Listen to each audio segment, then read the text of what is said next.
Puluhan warga Kecamatan Batuda, Kabupaten Gorontalo yang mengaku sebagai korban investasi bodong kembali mendatangi Mapolda Gorontalo guna mempertanyakan proses hukum terhadap owner investasi bodong berinisial CU yang dilaporkan warga beberapa waktu lalu. Salah satu korban investasi bodong, Lia Rifai, menyebut laporan yang dilayangkan sejak tahun 2022 lalu hingga kini belum diketahui kejelasannya. Sejumlah korban mendesak kepolisian untuk segera melakukan penahanan terhadap CU dan melakukan proses hukum secara transparan dan tidak pandang bulu. Datang ke sini cuma mau tanya masalah yang kemarin yang Ibu Cindy Usman itu yang sebagai owner investasi bodong, prosesnya sampai di mana. Saya korban juga.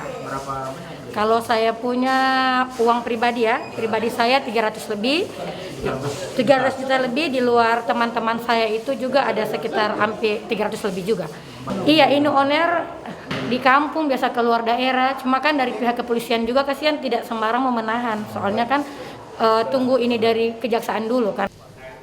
Sementara itu, pelaksana harian Kepala Bagian Pengawas Penyidikan Ditreskrimsus Polda Gorontalo AKBP Sigit Rahayudi menyebut proses hukum terhadap laporan warga hingga kini terus diseriusi oleh penyidik Ditreskrimsus.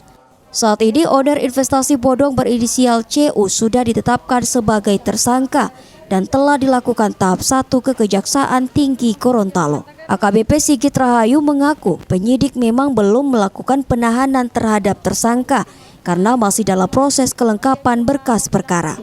Dan kami sudah menyampaikan bahwa untuk CU ini, tersangka CU ini sudah kita tetapkan sebagai tersangka dan juga berkasnya sudah kita kirim ke kejaksaan dalam berupa tahap 1.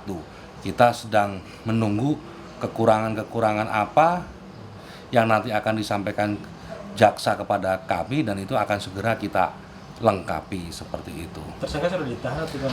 Untuk tersangka CU ini belum kita tahan karena pertimbangan dari penyidik ada beberapa, yaitu yang berkaitan dengan kelengkapan di dalam pemberkasan. Karena kasus ini lex spesialis undang-undang perbankan sehingga membutuhkan penyidikan yang lebih kompleks dibandingkan dengan hukum-hukum pidana umum lainnya. Kasus dugaan investasi bodong ini hangat menjadi pembicaraan di tengah masyarakat tahun 2022 lalu. Oknum CU yang kini dijadikan tersangka oleh polisi saat itu mengumpulkan dana warga dengan modus arisan dan diiming-imingi keuntungan 50 hingga 200%. Modus arisan ini kemudian dilaporkan warga karena oknum CU tidak bisa mengembalikan dana masyarakat sebagaimana yang dijanjikan.